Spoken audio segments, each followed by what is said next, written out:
com essa bela paisagem. Tudo bem, Zanin? Tudo bom? Tá me ouvindo, Thalita? Perfeitamente.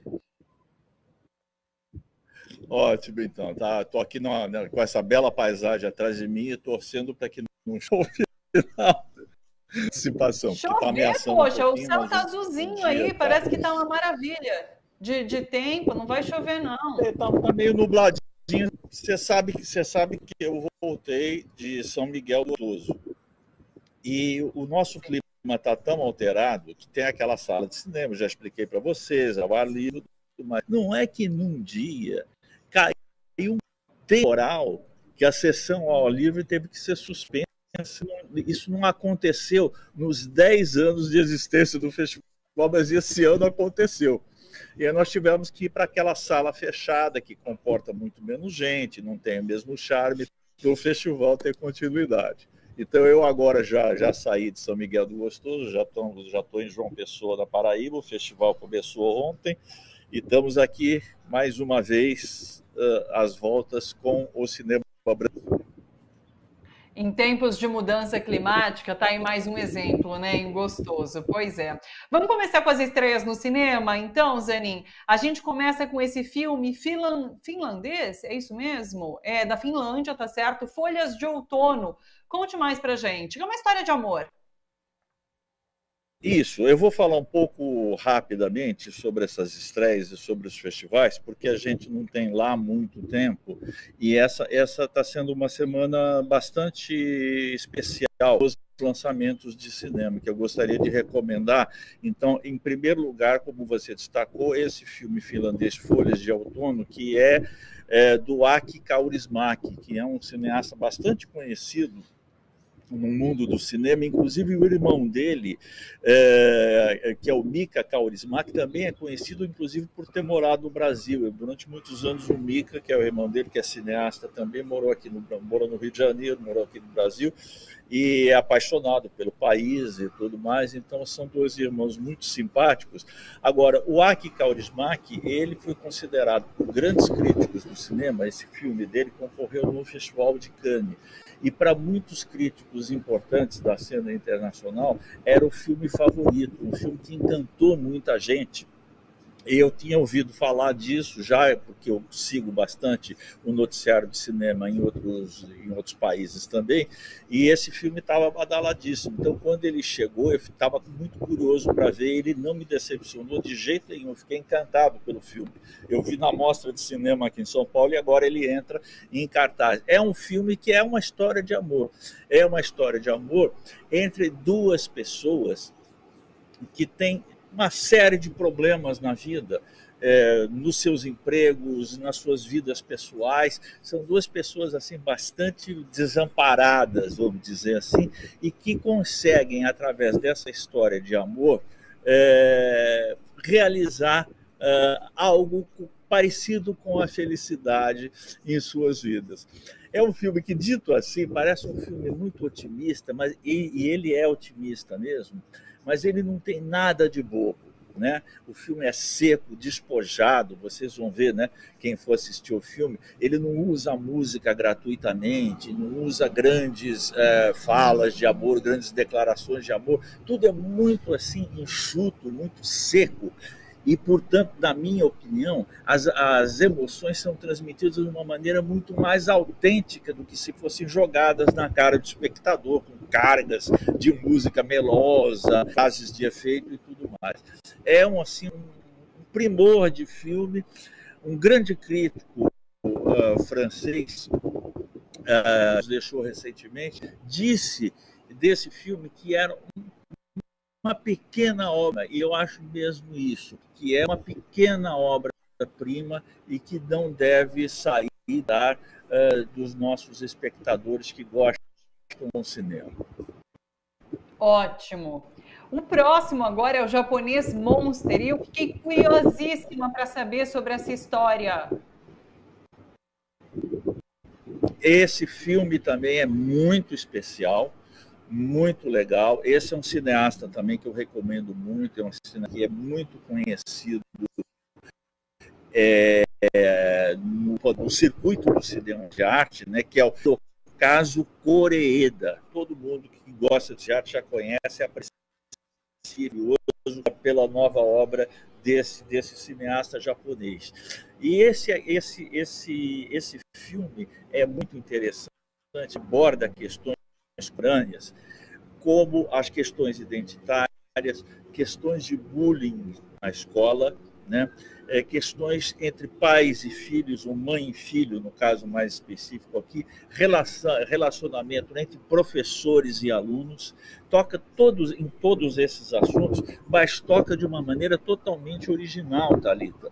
Ele procura entender o ponto de vista das pessoas envolvidas e como a interpretação da realidade muda segundo o ponto de vista daquele que está narrando uma história. Na verdade, ele está dialogando com um grande filme japonês dos anos 50 que se chama Rashomon, do Akira Kurosawa, que é isso, é uma história de um crime, né? No caso do Kurosawa, é a história de um crime narrado por pontos de vista diferentes, né?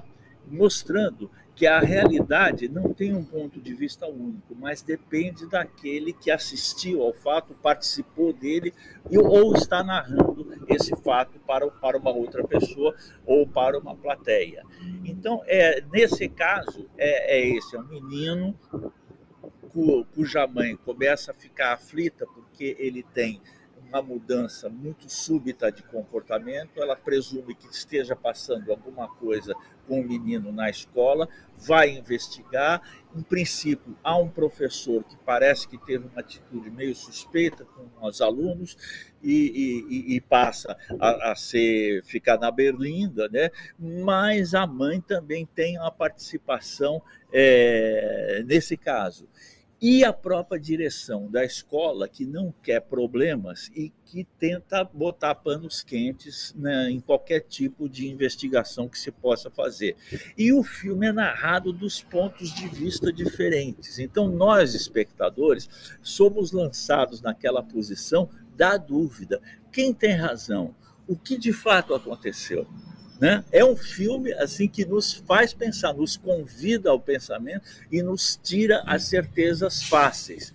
Isso não quer dizer que a gente não possa apurar a verdade, mas que a verdade é algo de muito trabalhoso, né? E que nós não podemos nos fiar numa única testemunha. Então, por exemplo, uma pessoa que denuncia outra, essa pessoa que está denunciada não pode ser condenada automaticamente pelo testemunho de uma única pessoa. É preciso entender suas razões, entender o que aconteceu e entender os depoimentos de outras pessoas que estejam envolvidas nesse caso. É um filme muito oportuno para a nossa época e trabalha todas essas questões que eu estou colocando assim, de uma maneira bastante sumária, bastante rápida, trabalha com uma sutileza muito grande e vai nos tirando o chão. Nós vamos indo no filme assim, vamos acompanhando o filme. Bom, então o que aconteceu é isso. De repente acontece alguma coisa, ou uma outra palavra, uma outra testemunha que assistiu a mesma coisa e que nos coloca na dúvida. E eu acho o seguinte: estar na dúvida hoje em dia é um ato de saúde mental e saúde política. Nós temos que fazer um esforço de entender a realidade na sua complexidade e não pelas suas falsas aparências. Esse é um filme que nos ensina muito sobre isso. É um filme quase que filosófico, na verdade. Muito bom. Eu queria o spoiler desse filme, porque eu fiquei muito curiosa para saber o que se passa, mas enfim, vou assistir. Não vou dar spoiler. Droga. Assistam esse filme, não percam. Você, às vezes, eu também não tenho muito preconceito contra spoiler, mas nesse caso aí, é um filme que você vai descobrindo ele aos poucos. O encanto dele é esse, né? Vamos para Pedágio, brasileiro. Pedágio, um brasileiro polêmico, muita gente gosta, tem gente que gosta menos, mas é um filme badaladíssimo, é o segundo longa dessa diretora de muito talento, isso é inegável, é a Carolina Markovits, e traz uma atriz que eu acho muito boa, que é a Maeve Jenkins, que a gente conhece daqueles filmes já do Som ao Redor, do Kleber Mendonça Filho. Ela vem fazendo um trabalho muito... tem trabalho na televisão também e tal, e ela é uma assim, fantástica. O filme com a Maeve lá já é mais do que metade do caminho andado já está feito, porque você pode ter certeza que você tem uma grande intérprete comandando o elenco, né? E no caso, o filme tem esse título e a Maeve é a principal papel nesse filme, porque ela é uma funcionária de um pedágio, justamente. Né? Ela é aquela pessoa que fica no pedágio cobrando a tarifa dos motoristas. E ela trabalha num pedágio situado em Cubatão, exatamente na Baixada Santista. Né? E ela tem um filho, ela está preocupadíssima com o filho dela, porque o filho mostra assim um tipo de comportamento com o qual ela não concorda, porque ela é uma mulher conservadora, né? E o filho é LGBTQIA+, né? E ele está tentando se promover fazendo vídeos nos quais ele traveste. E a mãe fica dada com isso, e tão desesperada, que ela acaba indo para a chamada cura gay, entre aspas, né? Que é propagado por uns falsos religiosos, né? Que exploram a fé, a credulidade alheia, né? E leva o filho a um desses curandeiros, um desses pastores, cobra uma fortuna, e essa mulher não tem dinheiro. Ela tem um namorado, parece que tem uma conduta um pouco com os estranhos dentro de casa, e ela acaba se associando a esse namorado porque ela precisa levantar uma grana grande para o padrão dela e rapidamente, porque o filho está com 17 anos e o curandeiro lá diz que se passar dos 18, coisa não tem jeito, é muito mais difícil, então ele tem que ser tratado imediatamente. Né? Então, enredo, né?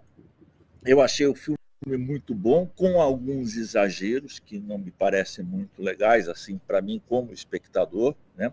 Eu acho, por exemplo, assim, essa figura desse pastor que ministra a cura gay, eu acho excessivamente caricato, né? Eu acho que essas pessoas que fazem isso já são caricatas por si mesmas e você não precisa enfatizar essa caricatura, eu acho que perde um pouco de força e de credibilidade. Mas é um filme a ser visto, ele tem ganhado vários festivais, inclusive ganhou o prêmio principal do Festival do Rio de Janeiro. E ele tem essa recomendação mesmo. Apesar de ter esse roteiro que às vezes me parece excessivamente pensado, excessivamente demonstrativo, que é um roteiro que quer demonstrar uma tese, e com isso perde um pouco de naturalidade, mas é um filme que é muito curioso, é muito atual e denuncia coisas gravíssimas acontecem no nosso país e em outros países do mundo, né? Que é a utilização da fé para fins comerciais e, no fundo, aí para fins criminosos, realmente. Então, é um filme brasileiro que entra com força, eu acho que é um filme que tem potencial para fazer um bom público, não vai ser um blockbuster brasileiro, porque, afinal de contas, ele também é angustiante em certa medida, tal, mas eu tenho a impressão que ele vai encontrar o seu público de uma maneira significativa.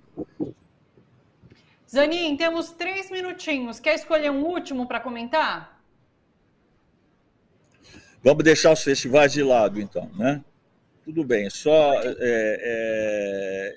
Eu falo na próxima semana, eu falo do Festival Aruanda, que vai estar terminando, né?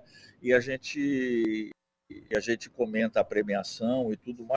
Mas só dizer que o Aruanda começou ontem à noite com uma cerimônia muito bonita, porque o Aruanda é o nome de um filme que foi feito em 1960 e que tratava bolas da Serra do Talhado e tal. E dois desses bolas que eram crianças na época da filmagem, agora são adultos, idosos, e foram ontem receber o prêmio pela atuação nesse filme, que é um filme histórico. Então foi realmente uma cerimônia muito bonita, eles choraram, a gente chorou com eles lá, porque foi muito emocionante, e o festival começou a todo. Hoje começa a mostra competitiva e na sexta-feira que vem eu falo o que rolou nessa semana.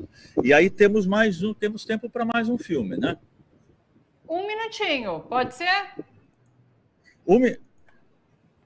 Pode ser, sim, pode ser. Eu vou fazer o seguinte, eu vou destacar esse filme italiano que eu gostei muito, chama Estranha Comédia da Vida, de um diretor chamado Roberto Andò. É uma comédia dramática e tem no elenco o personagem principal, que é interpretado pelo Tony Servillo, que é, na minha opinião, o maior ator italiano contemporâneo. O cara é um monstro, né? O cara em cena você fica assim, né?